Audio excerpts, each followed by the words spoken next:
Okay mga sangkay, patuloy po nating alamin ngayon ang sitwasyon itong nakakakilabot na nangyari ngayon doon sa Davao.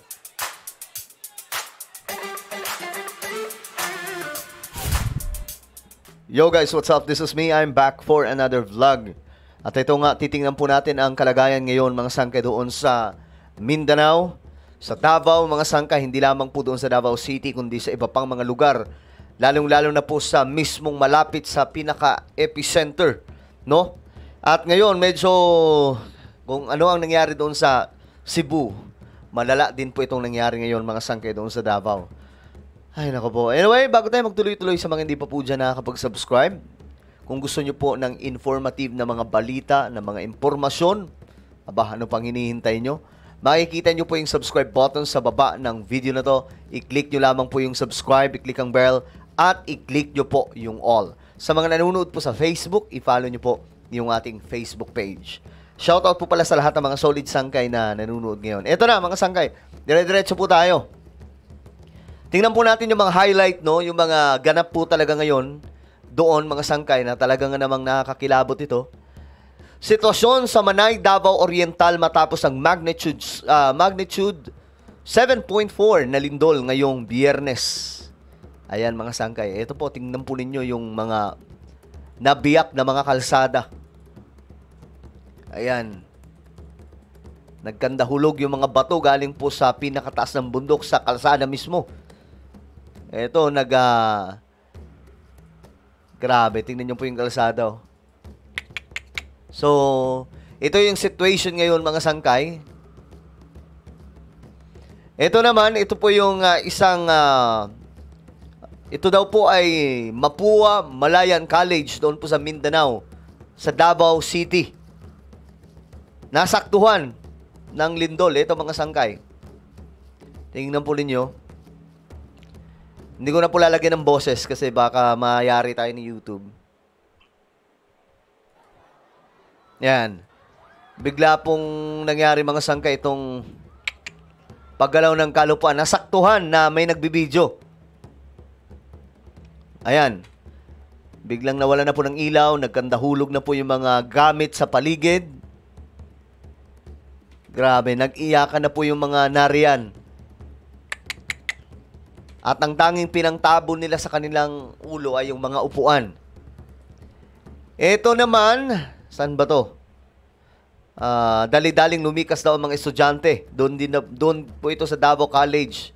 Sa Davao City din na, mga sangkay. Ayan o.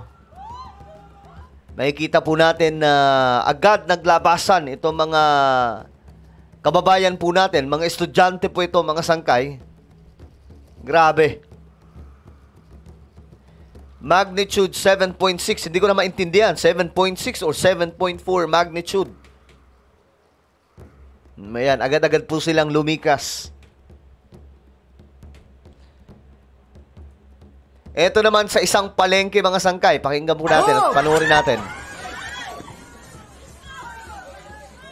Yan, no? Isa daw po ito sa malakas at saka matagal na pagyanig. Ayan o, matagal na pagyanig mga sangkay.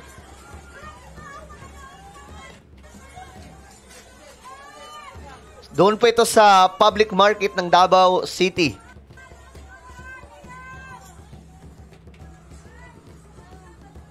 Grabe itong mga nangyayari ngayon.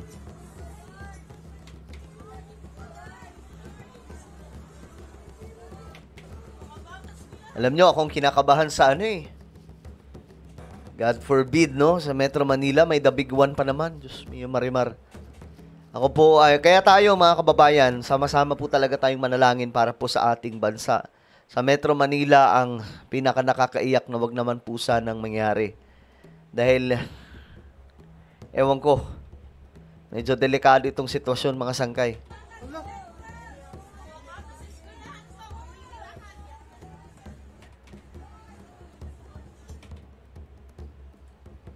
Ito naman si tatay, habang ini-interview, nasaktuhan mga sangkay na biglang gumalaw. Lino ko. Okay, arong TV ron iti kang sound so. Lagi. I-opsan adong. Linugo. Habang siya ay nagsasalita mga sangkay, bigla pong umuga. King, alam ka. Papara mo, King. Gawas, gawas. Tagal oh, medyo matagal din talaga yung paggalaw sa lupa eh. Ito naman, may na ano daw na miner. Isang minero ang nayari mga sangkay. Yan po. Ay nako po.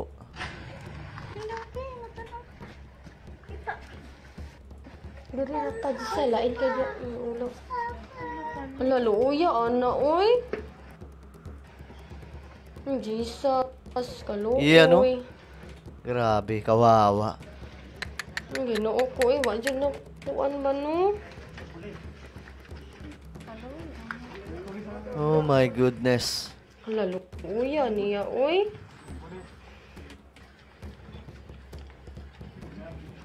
Ang Ginoo ko.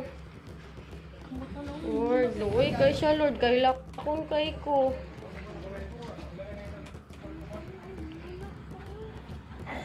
Grabe, no?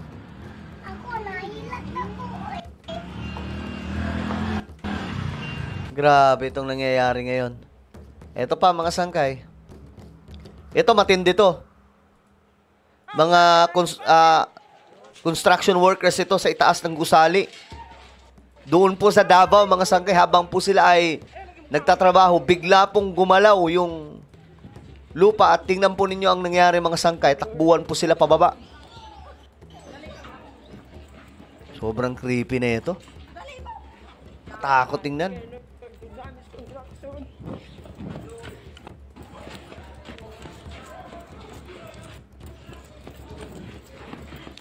Takbo sila, dali-dali pababa. Ay, dali dia. Wow, Lord ka. Lord.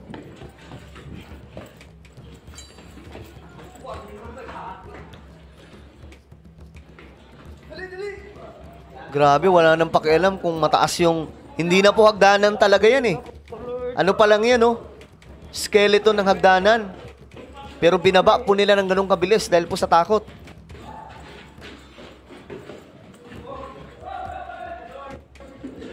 Ang taas pa naman nito.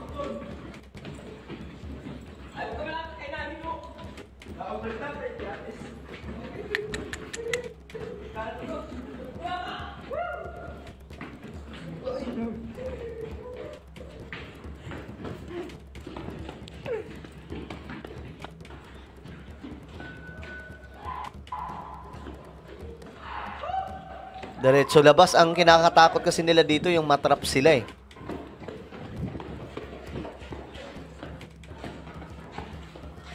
Tsaka yung aftershock niyan, delikado talaga. My goodness.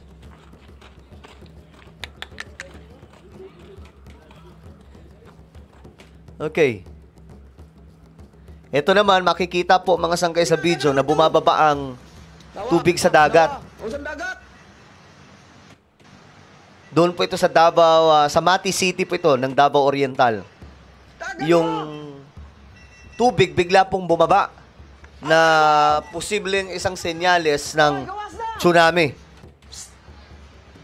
Boss, tanawa, boss. Tanawang dagat, naun sa nani. Boss. Bumaba oh, bumaba talaga. Awa niyo, boss, ang dagat. Bumaba ay yung tubig ng dagat. Awa, guys. Naka-witness di ko karon. Karon pa kita na ko niyo, boss, ang dagat.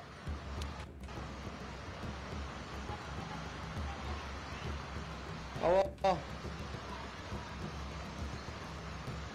Awa, guys. Hubas ang dagat, guys.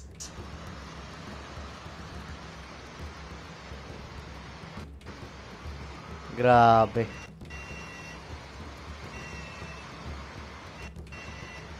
Pag bumaba yung tubig, alam nyo na yung kasunod niyan. Posibleng tsunami. Depende na lang kung malakas. Natrap sila doon. Minahagi ni Attorney Torion ang ilang kuha sa Manay, Davao Oriental matapos yanigin. Kwento ni Torion na nagkataon daw na inutusan niya ang kanyang staff na magpunta sa Barangay Fermin. Grabe raw ang lakas doon ng earthquake at natrap sila roon. halos wala ng kalsada raw, nag-landslide. Ito yun mga sangkay, oh. Ang tindi ng nangyari, no? Ito yung kanina na panood po natin, mga sangkay. So ayon po dito, ingat mga kapatid, isang magnitude 5.1 na naman aftershock ang yumanig doon po sa Manay, Davao Oriental. So puro ano yan, aftershock ngayon. Kaya mag-iingat, wag muna papasok ng tahanan, sa labas po muna dahil delikado. Ngayon, ang pamahalaan po natin ay nag-deploy po ng mga sasakyan. Ito po yung mga love bus. Doon po sa Davao City. Para may libreng sakay sakaling kailangan lumikas ng iba.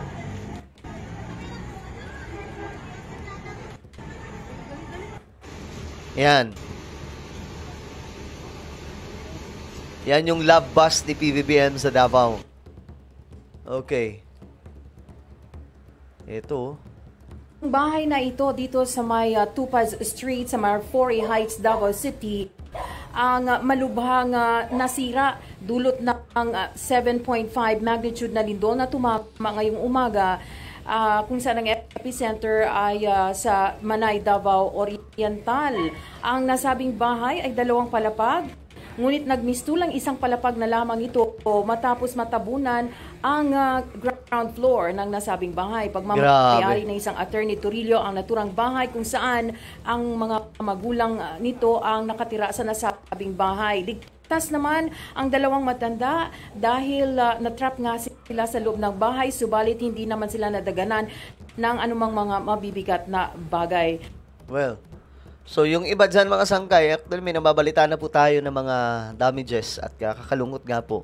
May mga pumanaw, mga sangkay sa pangyayaring ito.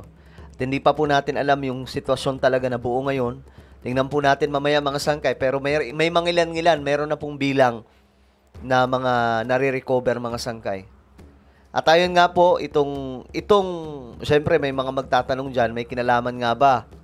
May connection ba itong nangyari doon sa Davao na lindol sa mga nangyari doon sa Cebu at doon sa La Union, 'di ba? Magkakasunod 'yon. So ayon sa report, wala daw pong koneksyon, normal lang sa Pilipinas. Wala raw dapat ikabahala ang publiko dahil walang koneksyon ang mga meron pa rin, pero siguro ang dapat na ano dito, wag po silang magpanik dahil walang koneksyon ang mga nararamdamang mga lindol sa bansa ayon sa PHIVOLCS. Kasunod ito ng pagyanig ng magnitude 7.4 na lindol sa Davao Oriental ngayong Biyernes. Matapos ang magnitude 4.4 doon sa lindol at magnitude 6.9 doon naman sa Cebu. So, dagdag pa nila, bahagi tayo ng tinatawag na Pacific Ring of Fire. Correct. Kaya maituturing na aktibo at normal ang paggalaw ng lupa. Kaya importante talaga yung mga struktura sa Pilipinas, no? Yung kagaya na po sa Japan, kapag gumalaw yung lupa, sasayaw lamang po siya. 'Di ba? Hindi po siya yung tipong mayayari po talaga o babagsak ng ganong kabilis. Ay, nako.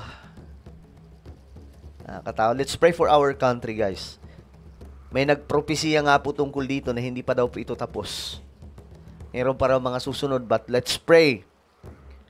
Let's kneel down and pray, repent, and let's ask God's guidance and protection, mga kababayan.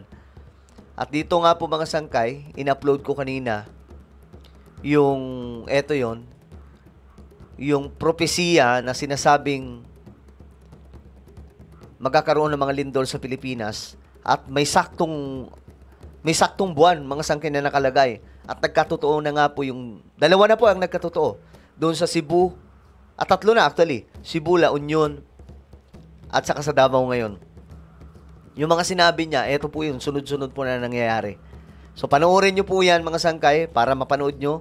Hanapin nyo po ito sa YouTube, Sangkay Revelation. Then, click the subscribe, click the bell, and click all. Ako na po ay magpapaalam. Mag-iingat pong lahat. God bless everyone.